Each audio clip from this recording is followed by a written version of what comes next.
The scotch was a 2018 Glenfarclas, and I was drinking it alone in my office on the 14th floor when my assistant knocked twice and opened the door without waiting for an answer.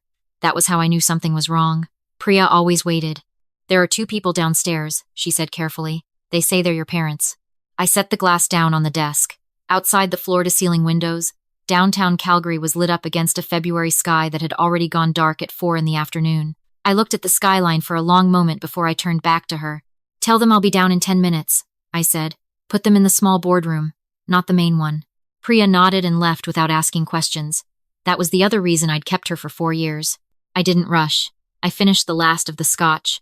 I straightened my jacket in the reflection of the dark window, and I thought about the last time I had seen my parents, which was at a Tim Hortons in Red Deer on a Tuesday afternoon in November, 3 years earlier, when my mother told me across a laminate table that I had embarrassed this family beyond repair, and that until I came to my senses, I was not welcome in their home. My crime had been simple. I had declined to marry the son of my father's business partner. His name was Derek. He was 41, and he had a temper I had witnessed exactly once at a dinner party when a server spilled water near his sleeve. That was enough for me. I was 29 and I had already built one company from nothing, a boutique event planning firm I'd started out of my apartment in Edmonton after finishing my business degree at the University of Alberta. I had clients. I had a reputation. I had savings. I did not need Derek. My parents disagreed. My older brother Marcus, who had always been the favorite, agreed with them loudly. I remember he said I was selfish. I remember my father said I had always been difficult. I remember my mother folded her hands on the table and looked out the window instead of at me, which told me everything I needed to know about how much any of this was actually about me, and how much of it was about a business arrangement my father needed to go through. I drove back to Edmonton that night. I did not call. I did not send cards at Christmas.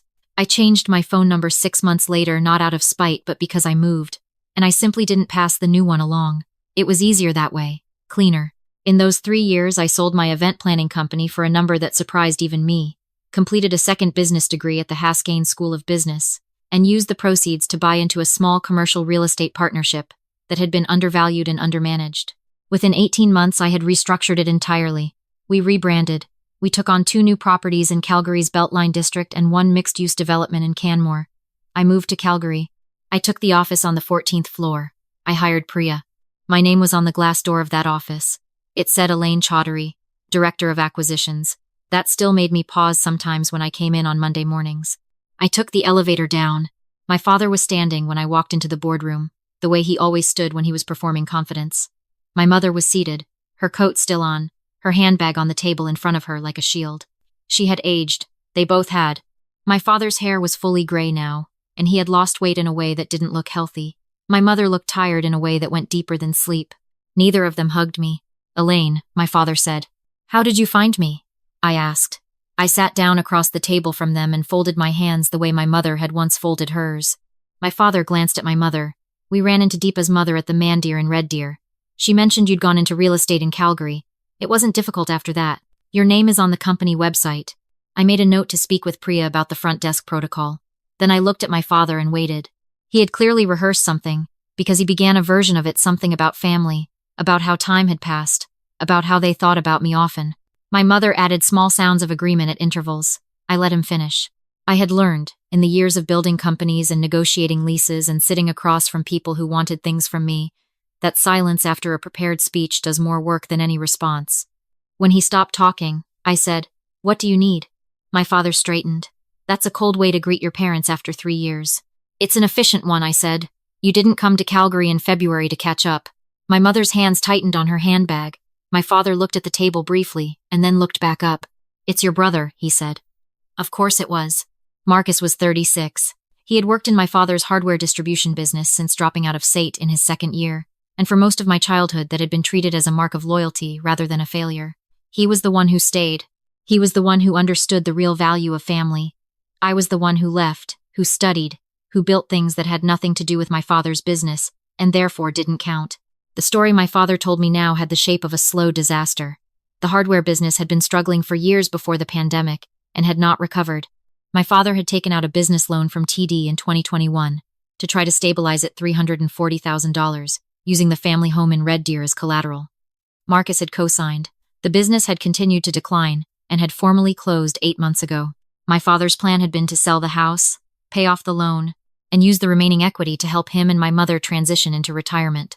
But Marcus had a problem. Marcus had developed, somewhere in the years I had not been watching, a gambling problem that had quietly become a financial catastrophe. He had borrowed $85,000 from a private lender, not a licensed one, and he was behind on payments. The lender was now making threats that my father described with careful vagueness but that I understood clearly enough.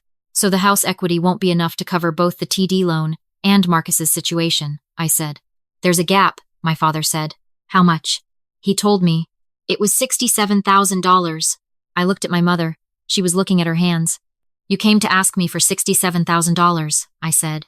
We came to ask for your help, my father said, and his voice had shifted into something that was meant to sound gentle but landed as rehearsed.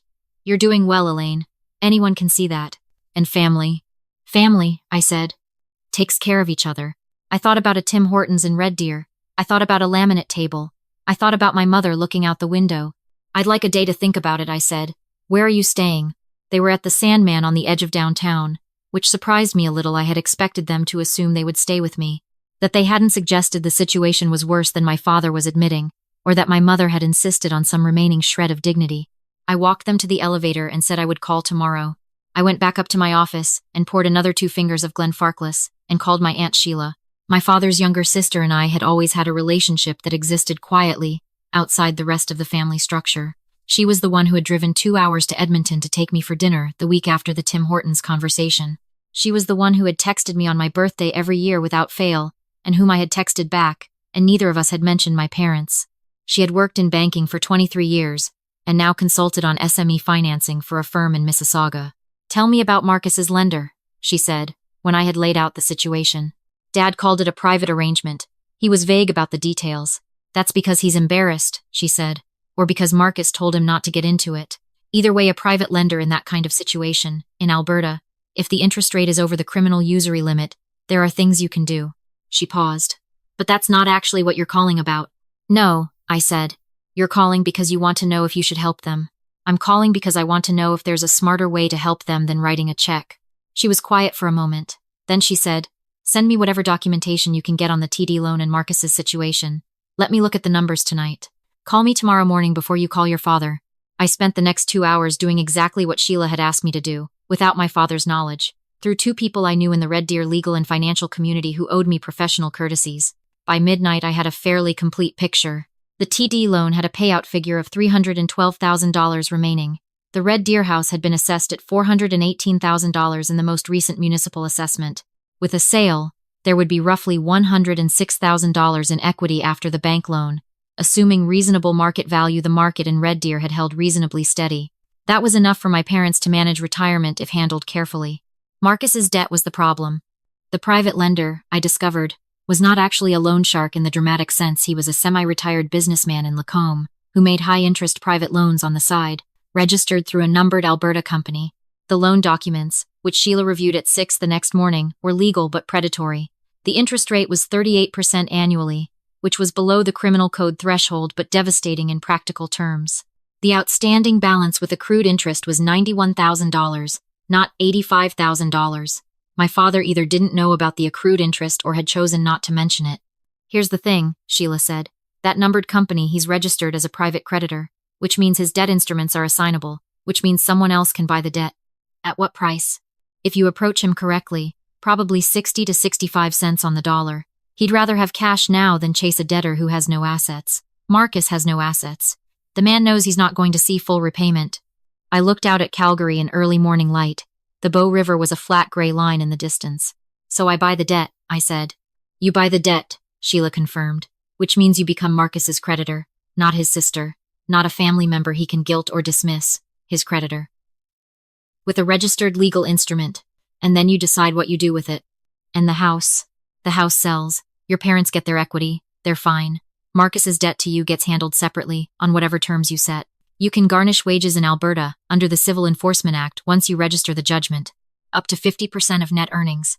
I thought about all the times my father had said Marcus was the one who understood real value. Book me a flight to Lacombe, I said. I paused. I'll drive, actually, I want the time to think. The drive to Lacombe took just under 2 hours. I spent half of it on the phone with a commercial lawyer I'd worked with on 3 property deals, walking through the assignment agreement structure. The rest I spent in silence, watching the flat winter landscape of central Alberta, the snow-packed fields, the grain elevator outlines on the horizon. I had grown up driving this highway. I knew it in the way you know things that have been part of your life since before you could name them. The private lender's name was Gerald, and he met me at his home office outside Lacombe, which had the neat and slightly over-furnished quality of a man who had made money doing things he knew weren't quite generous, and had compensated by buying good furniture. He was in his late 60s. He made coffee without asking if I wanted any. I decided I liked him slightly better than I expected to. I had reviewed the loan documentation before I arrived. I did not perform hesitation. I told Gerald that I was a relative of the debtor, and that I was interested in purchasing the debt instrument at a price that reflected realistic recovery probability, given Marcus's asset position. Gerald, to his credit, did not pretend his position was stronger than it was. We settled at 62 cents on the dollar. I wrote the certified check from my personal account, $56,420. Gerald signed the assignment agreement, and I countersigned. My lawyer would register it the following business day. On the drive back to Calgary, I called my father and told him I had given the situation careful consideration, and I had a proposal. I asked him to meet me at the office tomorrow at 10, and to bring Marcus. My father said he appreciated it. His voice had the particular quality of relief mixed with something that was trying not to be gratitude, because gratitude would require acknowledging what the silence of 3 years actually meant. Marcus arrived the next morning looking the way people look when they've been drinking too much and sleeping too little for a sustained period. He was heavier than I remembered, and he had the specific restlessness of someone who is used to being the person in the room who controls the atmosphere and has recently found that he no longer does. He sat down across from me with the posture of a man bracing to be lectured. My father sat beside him. My mother had stayed at the hotel, which I understood. "Thank you for coming," I said. "I'll be direct because I think that's better for everyone." I placed 3 documents on the table. "The first document," I said, "is the assignment agreement from Gerald's numbered company. As of yesterday afternoon, I am the registered holder of your debt instrument, Marcus. The outstanding balance including accrued interest is $91,240. Marcus's face went through several things in quick succession. He looked at my father. My father was very still.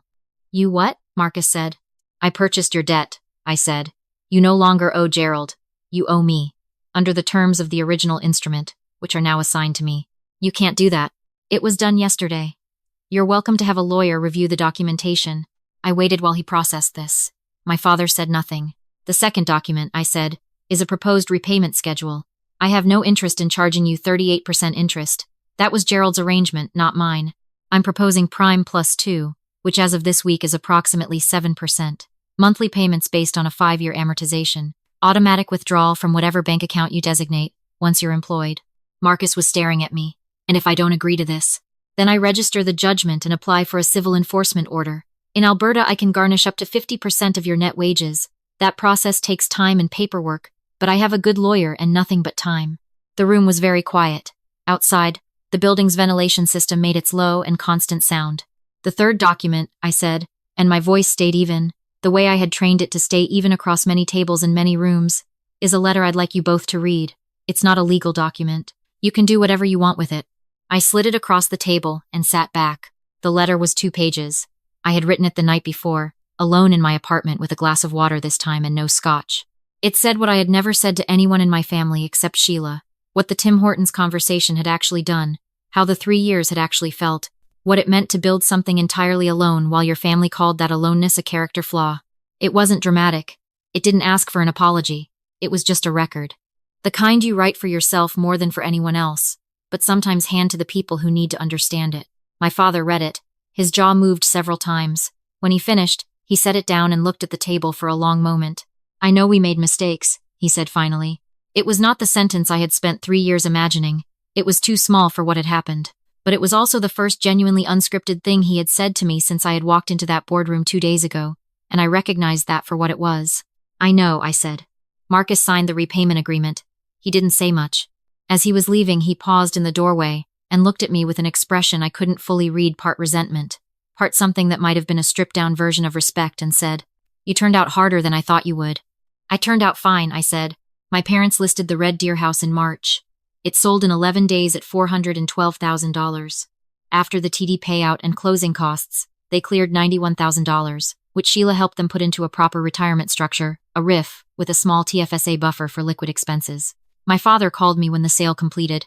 The conversation was short and careful, the way early conversations are when people are relearning how to talk to each other. He said thank you. I said I was glad it worked out. Marcus got a job in April doing logistics coordination for a building materials distributor in Red Deer, which had a quiet symmetry to the hardware business that I chose not to mention. He made his first payment on the 15th. It came through the automatic withdrawal without issue. I looked at the notification on my phone, and then set it face down on my desk, and went back to the lease review I'd been working on. Priya knocked twice and waited. The Canmore site inspection is confirmed for Thursday, she said from the doorway. Good, I said. Can you also update the front desk protocol? Anyone claiming a personal relationship should be flagged to me directly before being shown to any room. Already done, she said, after last month. I looked up. She was trying not to smile. You're very good at your job, I said. I know, she said, and closed the door. I turned back to the window. Calgary was bright and cold and full of possibility, the way it always was in early spring, when the light came back and the river ran fast with meltwater, and everything that had been frozen started, slowly and without ceremony, to move again. I had not forgiven everything. I wasn't sure forgiveness was the right word for what was actually required. What was required was more like a renegotiation, a new set of terms between people who had hurt each other in different measures, and now had to decide what, if anything, they wanted to build in the space that remained. That was harder than a signed document. It would take longer than a 5-year amortization, but I had learned, in the 14 floors between the lobby and my office window, that the things worth having usually did.